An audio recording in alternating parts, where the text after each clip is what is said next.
Hi everybody, Levi Clay here, and I'm back again. It's been a while since I've done one of these. This is a Man Dates with Guitar Greats, and I'm really going with greats on this one because the man that we're talking to today is, without a shadow of a doubt, one of my favourite players. I have featured him on the channel a lot in the last few months, and yeah, if you are into slide guitar or good solid songwriting or incredible vocals, you have to check this guy out. So say hello, Mr. Joey Landreth.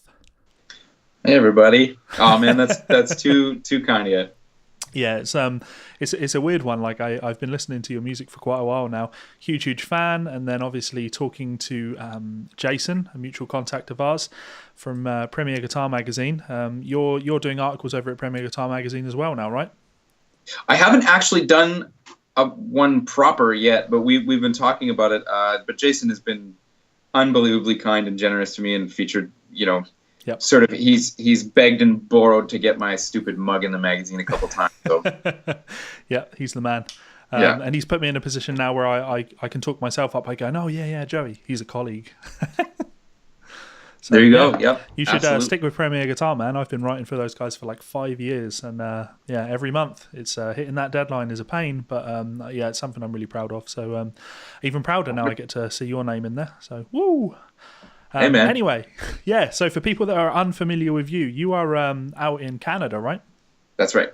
Yeah. So why don't you tell us a bit about yourself? I'm born and raised in Winnipeg, Manitoba, Canada. I lived in Toronto for 3.5 years, but I've recently come back to Winnipeg. Winnipeg is a bit of a blue collar town. It's the kind of place when you tell other people in Canada that you're from Winnipeg, they go, "Oh, sorry about that." But it's an amazing city with an incredible, vibrant art scene, and it's small, so you can afford to live here. Oh, I know that feeling. Yeah, so yeah, I'm a bit of a patriot when it comes to the city that I'm from, and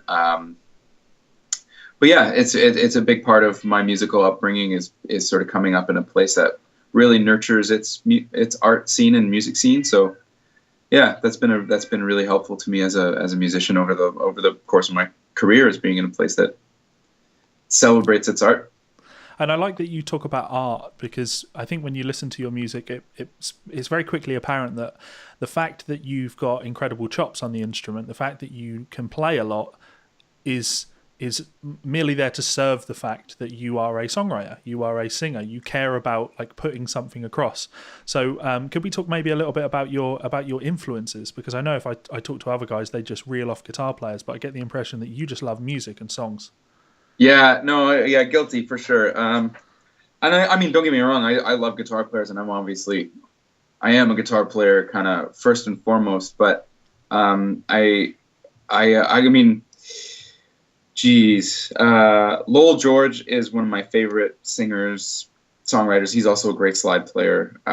So he was one of my slide heroes as well. Is one of my slide heroes as well.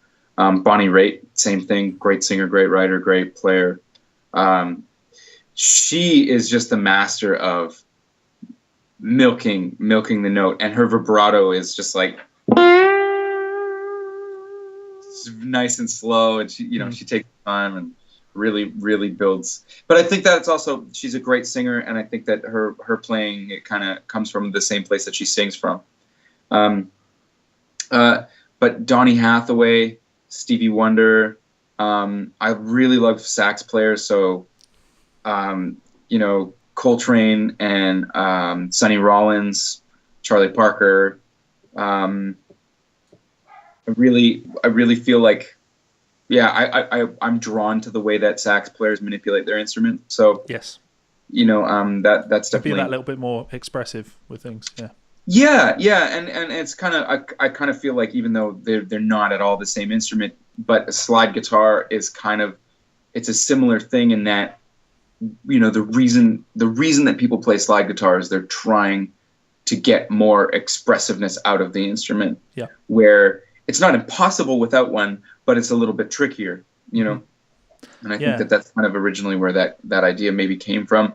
I could be totally out to lunch on that, so I'm sure the comment section will correct me. Well, this is actually the perfect day to do something like this, because I think my new book, Delta Blues Slide Guitar, is out today. And I'm not a Delta guy, but I've had to really put in the time to try and be more of a Delta guy, to get as authentic as possible. And the impression that I get from looking at those guys is a lot of that slide thing also came out of the fact that the instruments just weren't really set up to be able to play anything else really efficiently. Right. It makes playing a hell of a lot easier if your action's a mile off the fretboard. Yeah. But what got you into slide? How long have you been playing slide for? I've always been interested in it. Actually, I can't really say that, because it took me a while to get it. My dad was a really big Rycooter fan when I was growing up, and he's become one of my heroes. But I really didn't understand it for all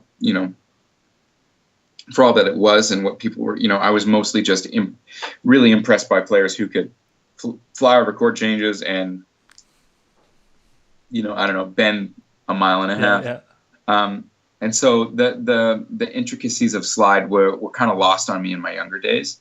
But it was, and then of course, we share the same last name. Sonny Landreth was one of my dad's favorite guitar players as well, and my mom as well. And so we had a lot of Sonny playing in the house. And so that was in my ears all the time. And I kind of always stayed away from playing slide, because it was like, how am I going to tote around the same last name as that guy and try to play slide guitar while he exists? Yeah. But I just started listening to more and more slide players, and I think when I heard Derek Truck's song lines and I heard what he was doing with the instrument, that was when I was like, okay, I can't fight this anymore. I love that sound so much. I just want to explore with it. And so I started by learning a lot of Derek Truck stuff, and I learned a bunch of stuff off of Sonny Landreth's records, and I learned a bunch of Rycooter stuff, and I started digging into who those people were listening to, and I just kind of went from there. Another really big element of my guitar playing and the way that I think is harmony. Really interested in harmonic concepts and stuff like that. So I listen to a lot of Bach. Like that, like especially like the preludes and the concertos and stuff like that, where there's just like so. And again, I could be totally up to lunch here and misunderstanding this, but a lot of those preludes they're just exercises, right? Like you can get a Bach prelude book that's just going through all 12 keys, and but they're just so harmonically rich that you could, you could. Sorry to interrupt, but there's a killer Ted Green video. Have you seen the video of Ted Green? Yeah, he plays Autumn Leaves. And he plays he does the counterpoint type thing, and he's just talking and thinking like Bach, and it's shocking the amount of chord changes that are really there. And it's beautiful, because you don't really. When I was studying classical music in college, a lot of that was just going straight over our heads, because our teachers didn't know all that much about chord changes. They could talk to us about the rules of counterpoint, and they could talk to us about the rules of chorale writing, but when it comes to just really analyzing how many changes are going on there, it's fascinating, and I'm glad that and I feel like the culture around that type of thing, and then the language is just different.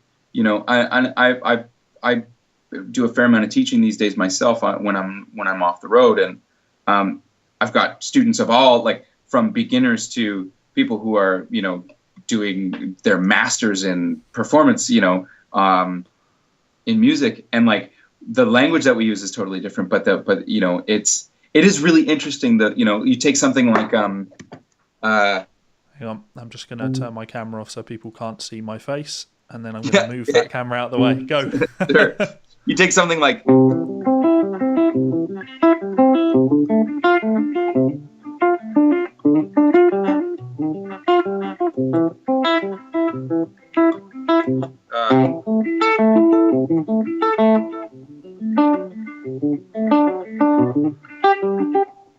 Oops.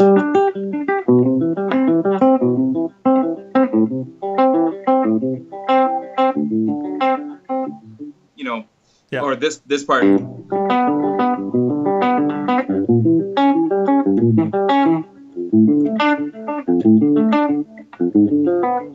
You know, you take something like that and you break it down harmonically, and it's just like one chord, Yep. 2 minor, 5 dominant, back to the 1, 6 minor, 2 dominant, 5, 5 diminished, 2 minor over,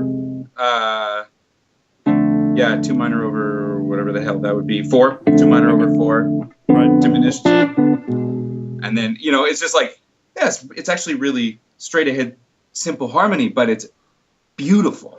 yep. I don't know. Don't get me started. I think you already. Yeah, no. I know what you mean, but it's for people that are watching, that you need to you have to hear. I used to hear people talk about stuff like that a lot when I was younger, and I didn't really know quite what they meant. But now I know what you're talking about. It's that the harmony is there, but it's how beautifully he weaves it together. It's simple, but it's simple enough that while there are lots of changes there, it's not the kind of thing that will sound complicated to my parents when they listen to music. It exists. Yeah. So I want to dig into something that you said there. So you were talking a lot about chord quality and lots of Roman numerals for chord progression. So that would suggest a relative degree of formal education. Is there any formal education behind Joey Landreth's knowledge of the instrument then? No, nothing formal. Just Okay. I'm just a geek. I'm a geek of the highest calling. So you've studied a lot, but and I mean, like I've studied with people.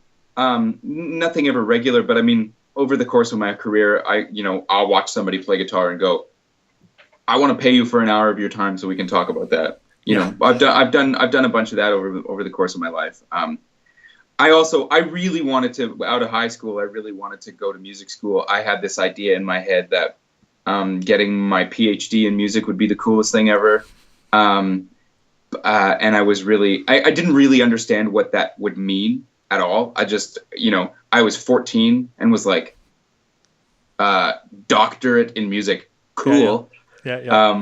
When I was, nearing the end of my high school time, I was preparing for auditioning for music schools. And so I did have to bone up on some of the more formal stuff in terms of even just vocabulary, nomenclature, shit like that. Yep. So, I did kind of start to prepare myself. But then pretty much as I graduated, I got my first, gig touring. And I mean, we weren't touring a lot, but it was like, well, I guess I'm going to go do this for a little while instead. Yeah. And, and 15 years later, here I am. Yeah, you can always go back and get that PhD one day if, yeah, right. If the career dries up kind of thing. Yeah, I think the reality is I'm not actually I'm just not an academic person in the sense of I don't know how to write a paper. I don't know how to do a lot of that stuff. I think the reality is I've always thought maybe I could go back and do something, but the reality is that I'm actually my basic skills are not heightened enough.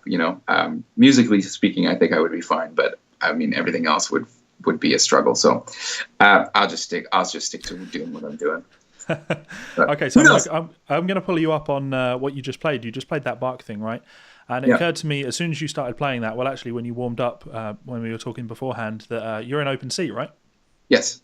So you're doing all of that Bach stuff in Open C, and you are the guy when it comes to if there's anyone out there that really wants to pull their finger out and get better at playing in open tunings, if they go on what's that shop that you did a ton of videos for? The vintage shop. Carter Vintage? Carter Vintage, yeah. So there's tons of videos of you out playing guitars in their shop, and you put them all in Open E, right? Yeah. Watching those videos and transcribing those videos and seeing what you're doing and just working out how you can get around in Open E other than just playing a single bar shape is they are the masterclass on how to do that. Could you talk to us about Open C, how that came about, and maybe play a bit for us? Of course. Open C was something the first person that I heard doing it is a wonderful Canadian Toronto-based guitar player named Champagne James Robertson, who's a good friend of mine. And we met at a music festival he was playing. I think he still does play with Lindy Ortega, who's a great singer-songwriter, again, Canadian. And he was playing with her, and he's a brilliant slide player, and his slide guitar was tuned to open C, and he handed it to me. We got up early one morning and had like a guitar hang backstage, which was super fun. But he gave me this guitar and had baritone strings on it, and man, I just fell in love with it. And so a friend of mine, that black sort of, I call it a Cooter-esque caster, because it's not exactly a Cooter caster, but it's a Strat with the gold foils in it. A friend of mine a dear friend of mine, Dan Canfield, lent me that guitar. And so I called up James and said, "Hey man, would I be stepping on your toes if I borrowed that C tuning thing?" And he was like, "No, not at all." So that's so Canadian of you. It's funny, man, because I don't often do this, but I was reading through the comments of a video one day, and somebody said, "Oh, just admit it, you got this from so and so." It was like, yeah, just admit it, you didn't invent that or something. Like, I have never pretended to invent anything on the guitar. Like, that is the idea alone is ludicrous that I would try and anyway, whatever. So that's why I don't read the comments. But but yeah, just to give credit where credit is due, I got that from my dear friend James, and it's the same tuning as Open E in terms of the intervallic relations, 1-5-1, 3-5-1. I started. I mean, all my students who will see this will laugh, but because this is all we talk about. But I started originally with, when I was playing an open tuning, I knew one thing, that this is a major chord, and so from there, I had to just kind of like, and I did a lot of learning the tuning on the bandstand, whereas like gigs where I felt like, these songs are not super elaborate, it's not going to be the end of the world if I make mistakes, gigs that were mostly just fun, sort of around town kind of stuff. And so from there, I kind of went from like, this is a major chord, so I know that, my relative minor is down a minor third from there. So if I play a major triad with the bass note down a minor third, that'll give me the relative minor. So I have 1 and 6, and so if I have 1 and 6, then I have 4 and 2, and I have 5 and 3. So by learning 1, 4, and 5, I also get my 2, 3, and 6 minor chords. So that was the first thing that I had in the tuning, and then from there I started to expand on, okay, well, inversions. I need inversions. So 1, 4, and 5.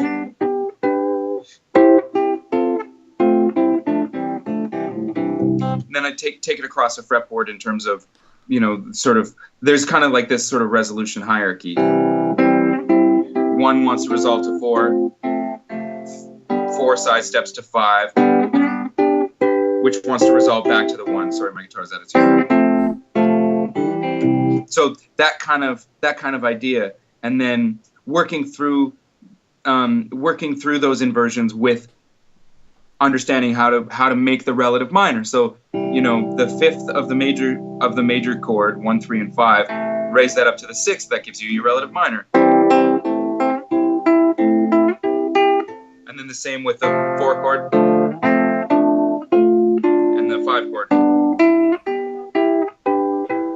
So that's kind of the way my brain works in terms of sort of music stuff. It's very triadic. It's very much on that sort of simple idea. Then with the tuning, because there's octaves, I'm giving away all my secrets here. Because there's octaves in the tuning, I can take this inversion and I can widen it by just... So by moving across a fretboard with the inversions, I can also move up and down through the string set. And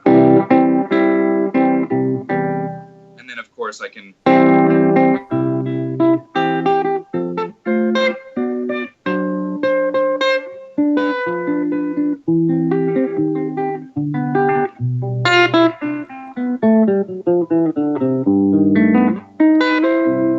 You can start to move around harmonically. So, anyway, that's in a nutshell, like everything. I know, I like that. That actually really, really suits for long-time viewers of my channel. Like, and my students will know all of those exercises that you just did, the 1, 4, and the 5. That is building blocks in lessons with me. We do all of that, but of course I'm a standard tuning guy. So when it came to me learning to play an open E and open G, that was my first port of call. Can I play triads and inversions all the way up the neck? If I can do that, then I can do the 1-4-5. But actually, what you've just pointed out there with dropping a bass note down an octave and you've got a bit more range, not clicked to even do that. So yeah, I've learned something there. Thank you very much. Excellent. Yeah, that's the cool thing is with open D type tunings or open E, whatever. Yep. You've got octaves on the first, fourth, and sixth strings, and then you've also got octaves on the second and the fifth string. So you can take things like a dominant 7 chord. So that's 5, 7, 1, 3, and you can rotate it almost like on a fulcrum where these middle two notes. And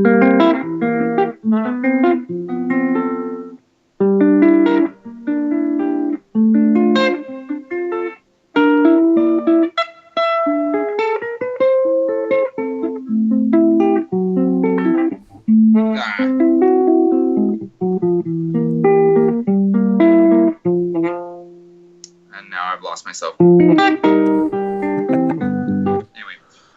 I'm just puttering around, but yeah, so it's a really cool thing about the tuning, which allows you to think a little less about what's happening on the instrument and react a little more musically, which is kind of like, it's funny because things don't lay out anywhere nearly as friendly in this tuning as they do in standard tuning. Standard tuning is a beautifully constructed machine for creating nice symmetrical shapes. The problem for me, and again, my students watching this will roll their eyes, but the problem for me with that is that we then stop thinking about music and only think about patterns. Yep. And so that whole triadic thing, I'm always reminding people to take into consideration that when you're playing a chord progression, when you go to the 4 chord, that's not 1, 3, 5 anymore.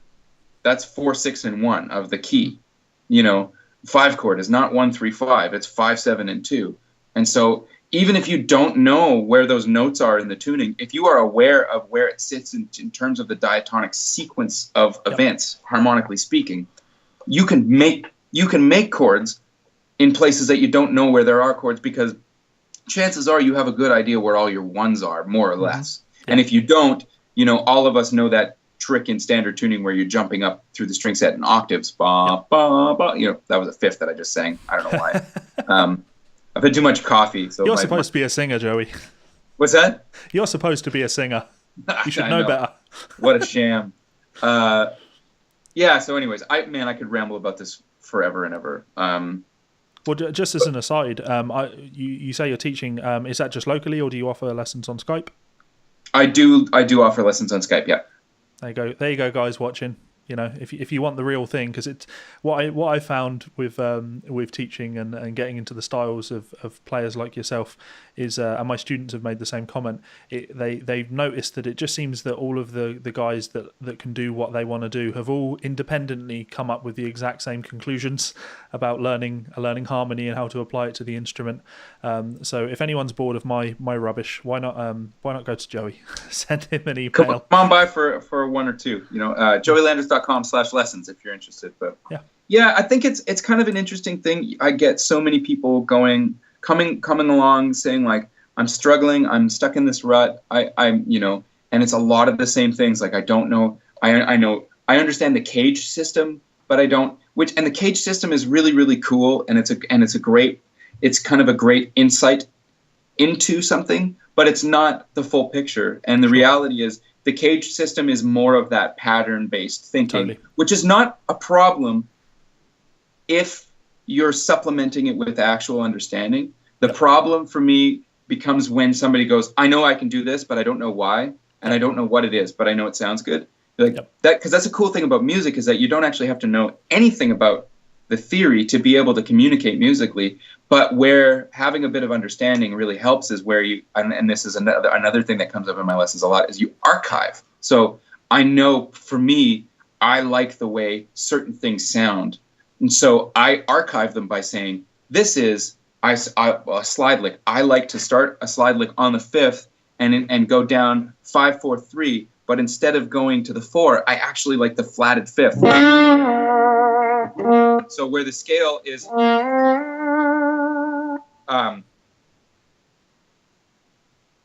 was wrong. There. So instead of going 5, 4, 3, I go 5, flat 5, 3, and so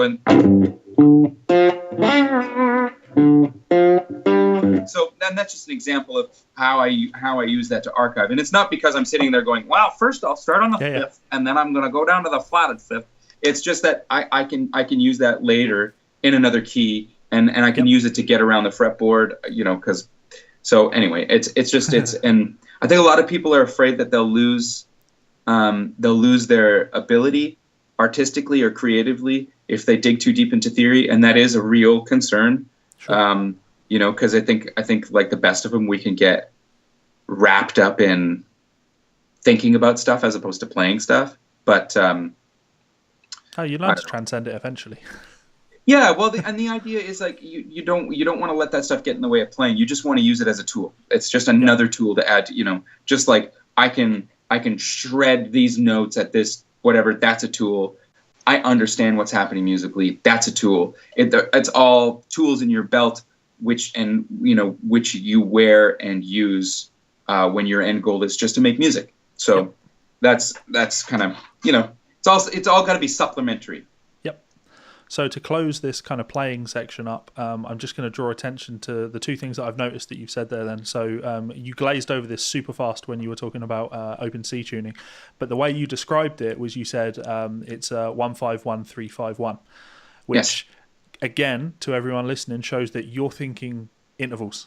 And when you just described that lick, 5 to the flat 5 down to the 3, again, that's intervals. So like, when I'm teaching caged, I want you to move away from that pattern thing immediately. It's not about that. This is just a place on the neck where a chunk where we learn those intervals. And if you can do those intervals, like it does my head in when I'm improvising, the amount of times I'll hit the 5. If I'm playing slide, I'll use the slide. If I'm playing fingerstyle, I'll bend up to that flat 7, drop it down, hit the flat 5, slide up to the 5, down to the 4, flat 3, bend to the 3rd, and that's how I'm processing that in my mind. It's just like it's intervals, or archiving, as you put it. Like so, you're totally thinking intervals all the time. All the time. Yeah, and I mean, and it's also what helps when you're moving through, because I've got guitars in D and E, and I even sometimes have one in E flat. Open A, same thing. I mean, I'm not memorizing every single note on the fretboard, but I know intervallically what everything is, and I know the circle of fifths like the back of my hand. So if somebody says, what note is this? Oh, what note is this? I don't know what note it is because I don't have this memorized, but I know that it's A sharp because it's the 3rd of F sharp. Okay. Yeah. Cool. So let's talk guitars. So you're holding a Les Paul. I am. This wasn't the guitar I was expecting you to be holding. No. But I mean, that's the thing, isn't it? Like, who is Joey Landreth when it comes to playing guitars? Many other guitar players, they go down the route of, well, the best thing to do to push my career is to become associated with a brand and help have that brand kind of push me. And you play a lot of things. You play a lot of cool guitars. You got the Collins stuff and the Suhr stuff, and there's that. We're going to talk about your the unbelievably cool red Telly. So yeah, talk to us about guitars. Yeah, I mean, guitars for me are, it's just a vehicle for my creativity. So, I mean, although I have for the last 2 years played my callings almost exclusively, I played the hell out of that green Suhr, the Suhr Classic Antique, which is an amazing guitar, and then I spent a lot of time on the callings. I don't know. It's just every now and then. It's the same thing with my pedal board. My pedal board is always changing because I just like, even if it's just like take one fuzz face off and put a different one on, it's just like the flavor, the feel, the slight tone difference is going to push me to play a different way. I'm very much sort of like pull a thread kind of guy, or chase the muse. So like the way something sounds is just going to send me off in another direction. So this guitar was masterfully created by my friend Alex in Edmonton, Alberta. We started talking about this after I played a 54, or like 53, 54 gold top at Carter. That was way more money than I could afford. And I asked him, what would it take to build me kind of something very similar to that. And so he was up to the challenge, and it's an all gold, which is what the 54 was. And so the pickups are wound by throwback pickups, and they were wound on the same machine that the 54 that I played at Carter's were. So it's a special guitar. It's a really, really special guitar. I've always wanted a Les Paul. I've always wanted a gold top. And I never found one that I connected with, and this I really connect with. My callings is very much, in a lot of ways home based for me, but I'm just really enjoying playing some other guitars these days. But you're a guitarist. That's what it is. I need to get this new guitar because it inspires me. That's it. And my partner is just like, that's great. Where are we going to put all these cases? Yes. She's fine with all of my guitars, but it's the cases. And it is a real problem. I have a storage place in the basement of our apartment, and it's full. It's full of only cases. Yeah. What guitar you want to talk about next? So, let's leave the red Telly to the end. Is there any other guitar that you have that you would like to briefly tell us about? Yeah, sure. I've got this is made by Josh Williams. It was a guy in Northern California, or not Northern California, but California. This is what he calls a Mockingbird, right. And it's more like a traditional kind of 335. It's the headstock. It's really great looking. Pelham blue, all blue, which I thought was really cool. But it's got Firebird pickups in it, and I was on a session not too long ago. I played on, if you're familiar with Donovan Woods, great singer-songwriter, another Canadian guy. I played on his most recent record, and I borrowed a guitar from the engineer, which had a Firebird pickup in the neck that just was so beautiful.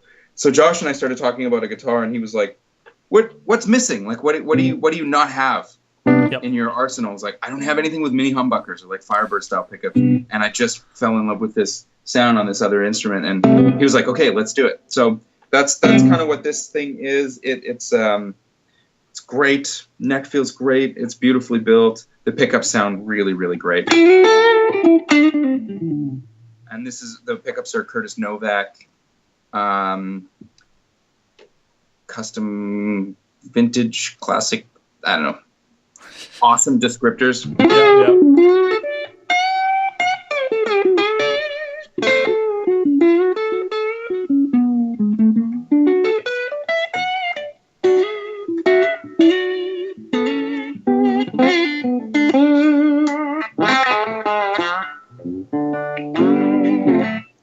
So it's great, super fun. It's got a Bigsby. I like Bigsby's.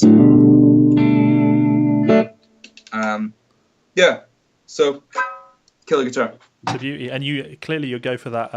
You love going for that kind of relict look because that's got some wear to it. I'm pretty rough on instruments, so it's kind of a nice way for me to just like that like initial. Don't feel so bad about it. Yeah, I mean, I play heavy, heavy strings. I'm pretty heavy-handed. I'm also kind of clumsy, so like it's not uncommon for like things like back,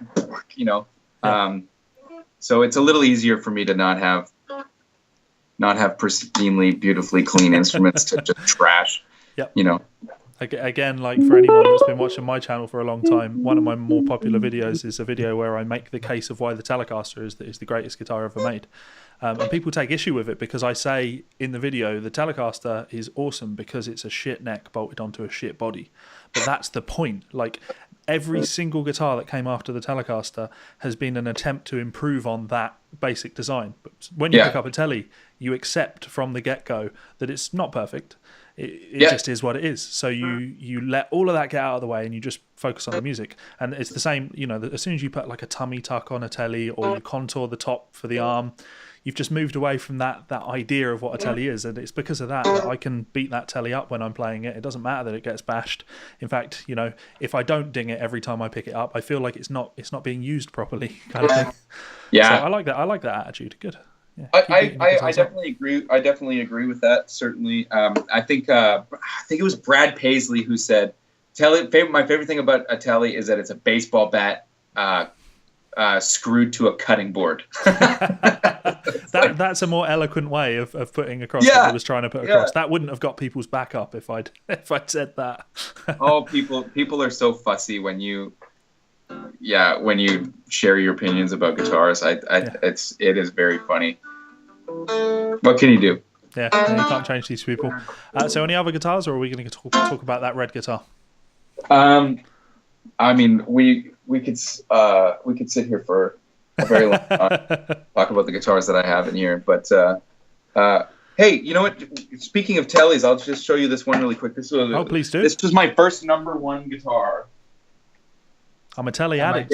My dad actually built this.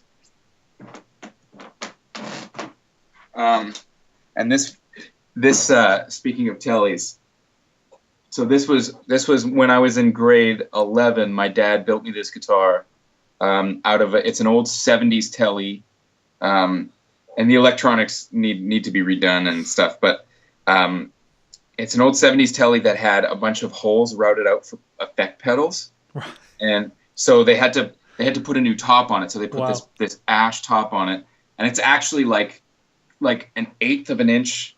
That might actually be a little thick, but it's a little bit bigger than your standard Tele. It's pretty chunky, and I don't even. Oh man, it's not even close to in tune. Sure it is. You're just working on an avant-garde album. This is embarrassing. I'm doing this live.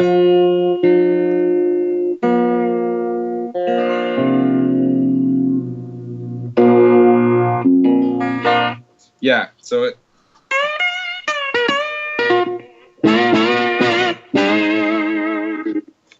Oh yeah, there's the electronics.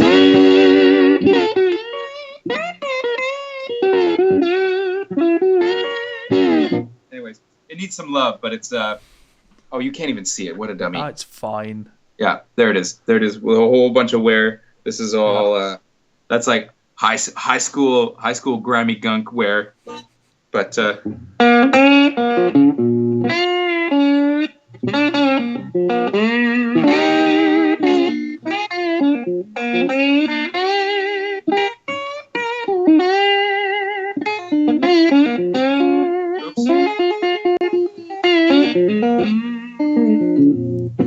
yeah, that's cool guitar. And well, while I'm seeing that, because it's actually something else that I'm sure the company in question would probably love it if you made mention of this more often. But because I know my stuff, I can make you make mention. So that's a rock slide, right? This is a rock slide. Your signature rock slide. This is my signature rock slide. That's right. I was looking around while you were talking earlier to see where my rock slide is, and all I can see is my brass slide. Where is my glass rock slide? But yeah, rock slide. They make good slides. So they make really good slides. Actually, I was just talking about this earlier. The coolest thing about these guys is that there's a lot of slides out there that are very gimmicky. I think, using weird materials and different shapes and profiles and stuff. Everything that's done to this slide, this is going to sound like a plug. It really isn't. I mean, I work with these guys. It has your name on it. Well, I mean, yeah, I guess it is. But I work with these guys. I use these slides because I love everything about them. Like they actually, the changes that they have made to the conventional slide makes an improvement to me. Mm-hmm. It improves my experience playing slide guitar. So like this cutaway, allows me to actually move my hand as opposed to if I flip it around, I don't have full range of motion on my You fourth don't have finger. to balance it on the end of your finger like this just so you can Yeah, bend. Yeah, exactly.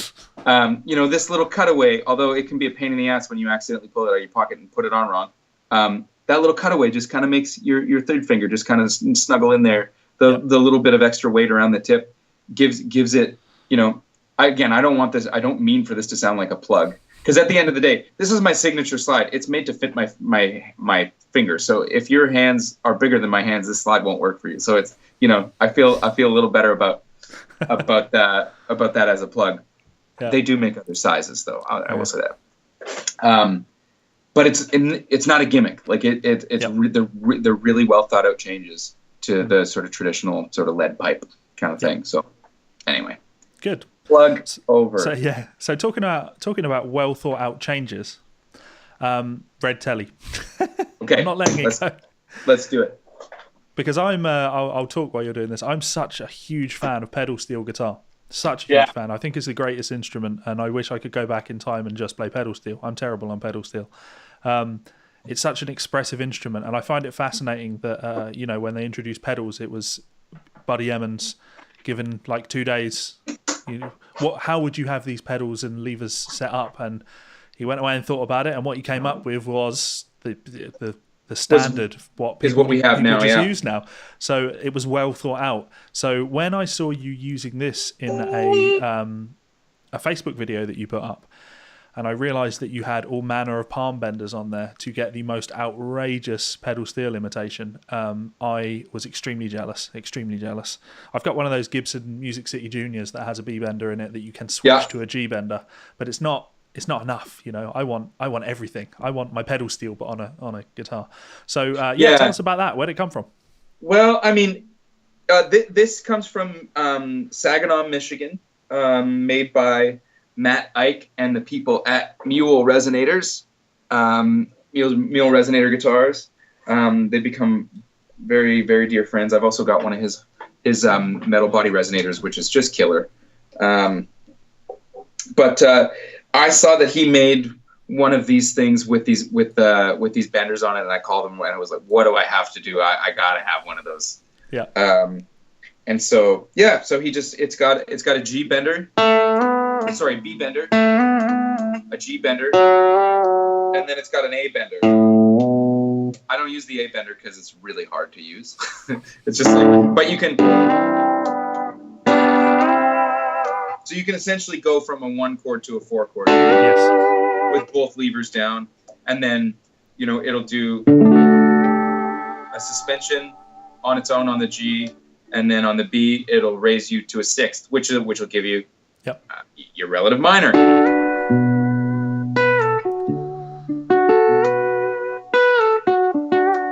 It just screams the A and B pedal on a pedal steel. It's just, I'm so jealous. It's it's genius. Much envy.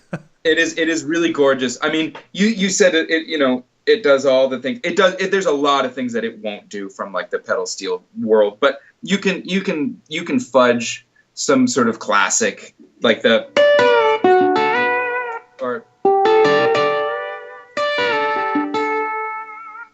those kind of sounds.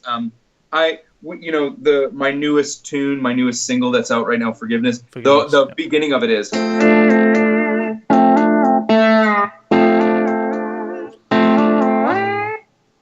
And then the chorus part is.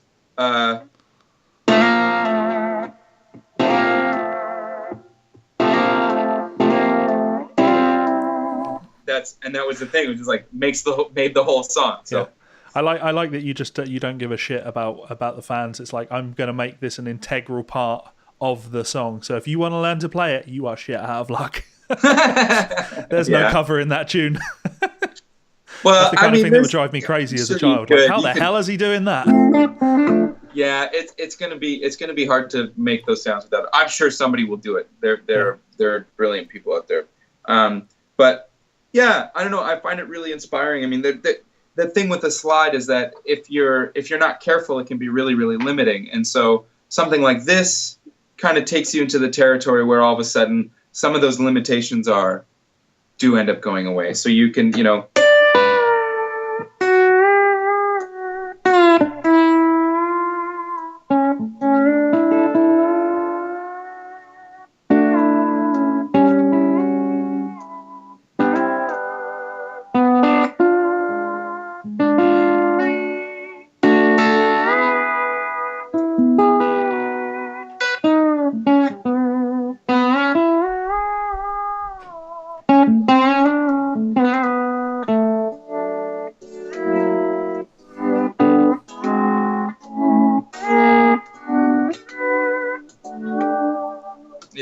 just all kinds of really nice things that you can do with it that you can almost do without it, but you can't quite. Yeah. I in the early days, like Brothers Landreth, on the Brothers Landreth record, I did a lot of.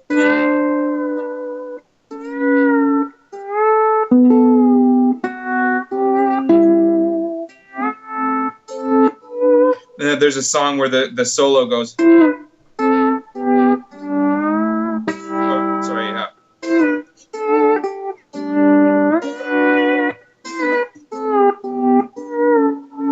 I'm in the wrong key all of a sudden. Oh yeah, right. You get the idea. Yeah. So it's a lot of that fake sort of pedal steel stuff. Yeah. It's kind of it's doable, but it's ultimately like a real steel player would hear me do this and be like, no, that's not. So it's what we kind of call steelitis. You make something kind of bend up, and people go, oh yeah, that's the thing. Yeah. It doesn't matter though, because you say a real steel player. Real steel players don't exist. They're a dying breed. So there's so few of them out there that you're probably not going to offend them. If anything, I would like to think that if a steel player, he can listen to what you've done there and go, it's not quite what a steel player would do, but thank you so much for giving people an interest in our instrument. Hopefully that's what they think. So I'll just put you on the spot quickly. You seem to be relatively comfortable at integrating the palm benders into your playing, which I find really interesting.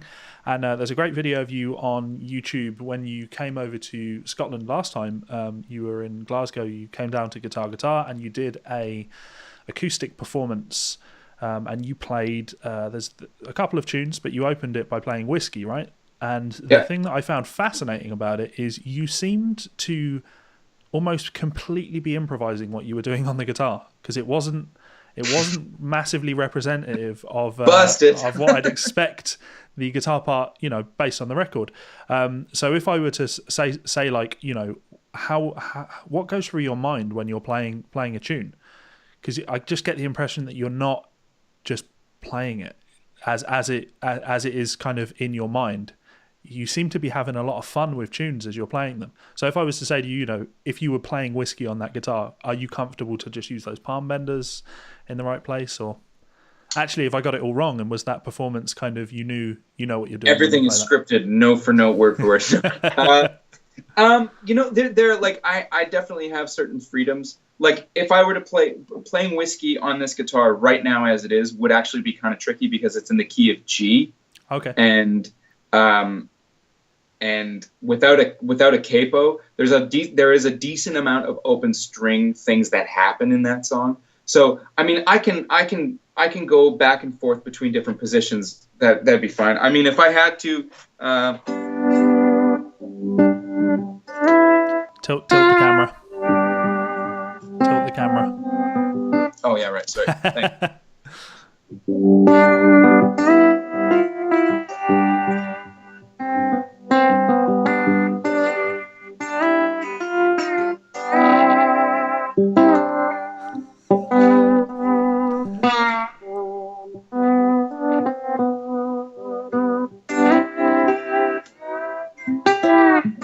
Yeah, I guess I could probably do it.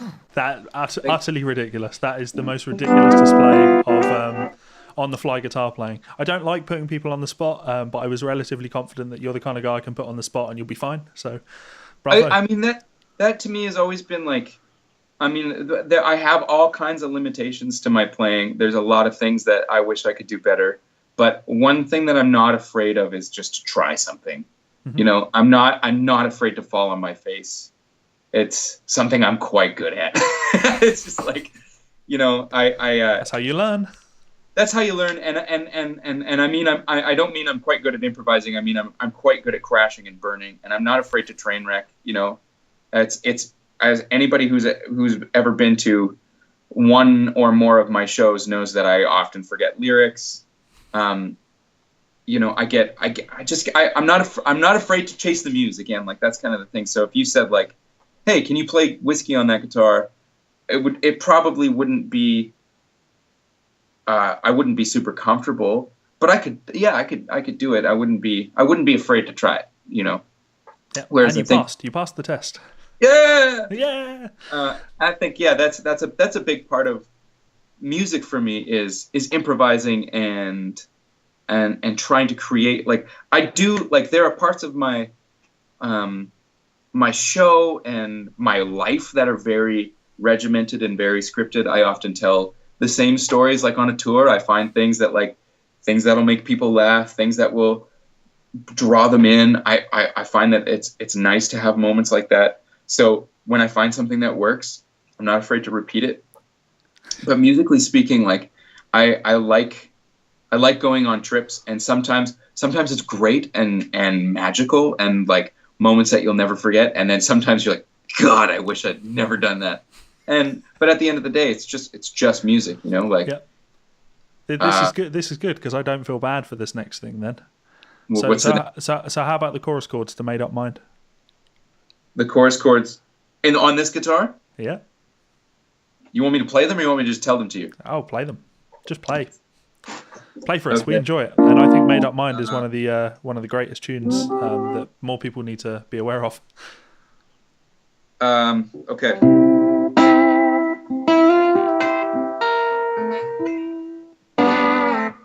Hang on just a second. What key are we in here? C. Okay.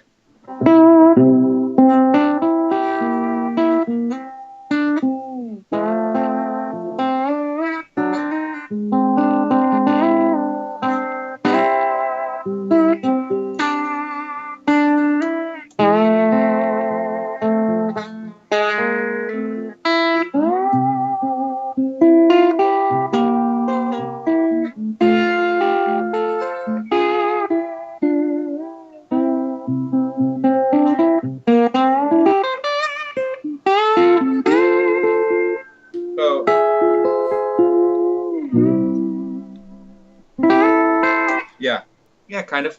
I've not grinned this much in a video since when I did the Mandates with Scotty Anderson. Man. Just utterly ridiculous display of guitar playing, Joey. You absolute freak. I enjoyed that. Thank you. Thank you. Yeah, well, so it's a pleasure. Let's move into the last section. Let's just talk about, of course, Forgiveness. The new. It's a single, isn't it? Is there an album coming? There's an album coming. Yeah, I'm frantically trying to finish it to have it come out in November. Okay. Yeah, so the next sort of 3-4 months of touring are sort of the Forgiveness tour. It's the first single. Well, I'm going to be releasing another single, I think, in October. Okay. But yeah, Forgiveness is kind of the big one. Okay, sweet. So in terms of recordings, there is obviously Forgiveness, the new single. You've got the Whiskey. Would you call it an EP, or do you think? Yeah, I mean, it's Whiskey. It's like, it's kind of like slightly longer than an EP. It's slightly shorter than an LP. So it's just kind of Whiskey is just kind of its own thing. Yeah.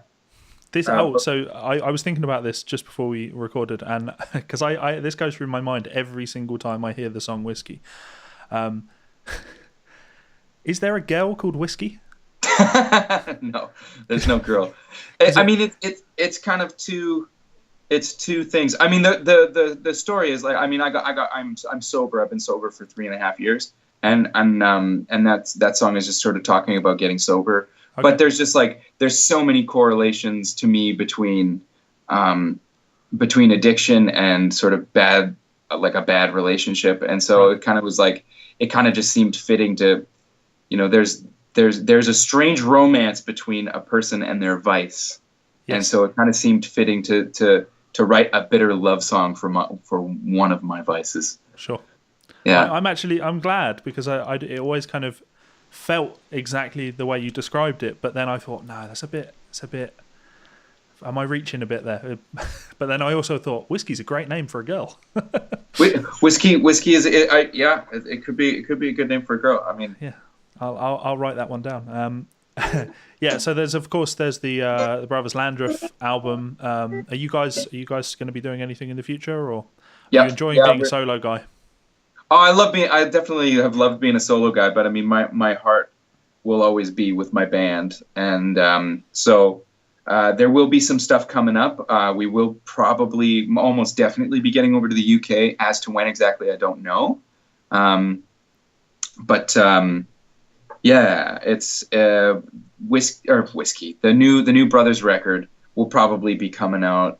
So we'll start releasing songs, early next year, maybe like March-ish, April. There's always the worry when people go out and start doing a solo career. It's because they hate the members of their band. No, God, no. Yeah, I guess that's a difficult thing to do when it's your brother. Yeah, you can't. Yeah, and I mean, Oasis have managed to do a pretty good job of not like, but yeah, good point. But yeah, wow, that's a good point. I was going to say they stayed together for the money, but even the money wasn't enough to maintain that relationship.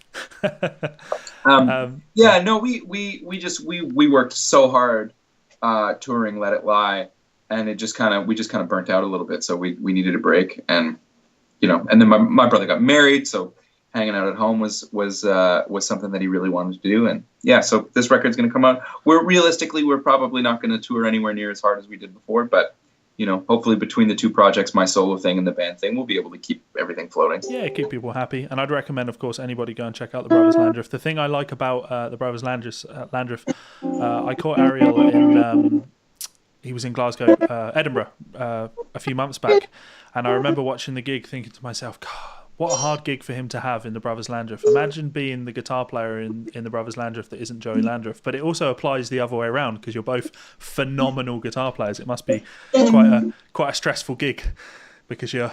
Yeah. Nah, I mean, I've been playing with Ariel. We've been playing together in the same scene for for our entire careers. So we've either been playing together or playing near each other for the better part of 15 years. So I'm not afraid of him. He's not afraid of me. We just do our thing and hope that it makes good music, and I think it does. So everyone else should be afraid when you two get together. It's outrageous.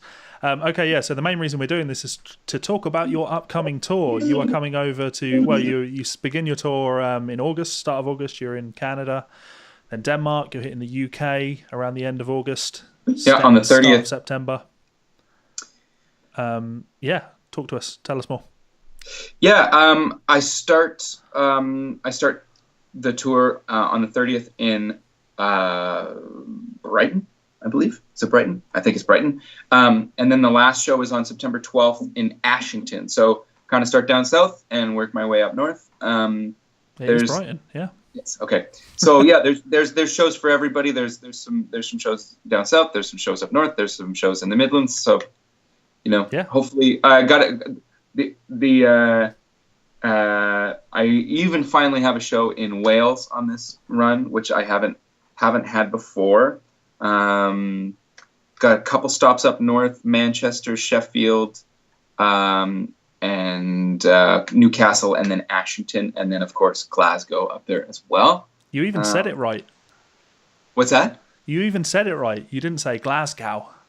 That's what we usually get over here. Yeah. No, man, I'm working on it. I've been over there enough times to know that it's Derby. It's not Derby. You get corrected enough times, but I'm Canadian. People seem pretty forgiving as long as I feel like if I was American, maybe they would give me a harder time, but. Yeah, potentially. Cool. Yeah. So Glasgow show for anyone going down to that is or. For anyone unaware, Joey will be in Glasgow on the 9th of September playing Broadcast, a venue I've never actually been to. So I've already got my tickets for that. Come down to the show. I assume you'll be around after the gig to say hi to people? Absolutely. 100%. Yes. Yep. So come down and say hi to Joey. I'll be down there, of course. Broadcast on Sauchiehall Street. Is it on Sauchiehall Street? Yeah. I'd not actually even checked. There you go. Yeah, I should say this. I'm really impressed with how much you know about your upcoming tour. Everyone usually, when I talk to them about tours, they're like, "Oh, I didn't organise it. Like, I go here and I just kind of go where I'm told." but you know the streets that the venues are on. I'm a bit of a control freak, so I like to know what's going on. Yeah, cool. So awesome. Well, I want to thank you for your time, Joey. Do you have any closing messages of encouragement or advice that you would give to our adoring viewers? Yeah, don't be afraid to ask questions. If you find something that you like, musically speaking, figure out what it is. I think the fear, this could actually even be a life lesson. The fear is that when you open a door, there's only more doors to open. But that's the whole fun of it. If you just sit you're sitting in front of a closed door your entire time. You're missing out on all kinds of stuff. So don't be afraid to, what is this that I'm playing? Why do I like it? What's interesting about it? How does this differ from what I normally know? Ask all kinds of questions. If you can't figure out the answers yourself, go talk to somebody who you think does. Go and don't be afraid to take a lesson from somebody. Don't be afraid to. Oh, sorry, my phone's ringing here. Don't be afraid to go look things up on the internet. It's all there. You just got to start opening doors. Yeah, I like it. Don't be afraid to start your own YouTube channel, and then you get the opportunity to ask great players questions and learn more yourself. So yeah, do that. there you go. Yeah, cool. You are the prime example of living the dream. Yeah. Cool. I'm going to do a close. So thank you everybody for watching this. Please do head on over to Joey's social media channels, Facebook. You're on Twitter, I assume, right? Yep. I'm not much of a Twitter guy. Instagram? Instagram is my fave. All my tweets are basically Instagram posts. So. Okay, so yeah, I hear that Instagram's very popular. Again, I'm not a Twitter guy, I'm not an Instagram guy, but I'm learning to be. So yeah, do all of those things. Follow Joey. You will be inspired. You don't even need to buy a new guitar to be inspired. You'll see him pick up that red telly and do something, and you'll just go, oh, what is that? I need to learn to do that. So ask questions and open doors. If you have enjoyed this video, you have a YouTube channel, right, Joey? I do. So I will link to that. You can click this button up here to find Joey's YouTube channel. You can click this button down here to subscribe to my YouTube channel. There will be a link to a video up here that will be one of Joey's videos, and then there will be a link to my Patreon page down here. If you want to support the channel, that's cool. If not, that is also cool. Please do share the video with your friends. Tell them all about the channel and tell them all about Joey's amazing playing, and go and check him on tour. He is doing quite an extensive tour all through September, so head to joeylandreth.com, check him out, and yeah, maybe I'll see some of you guys at Glasgow. Peace.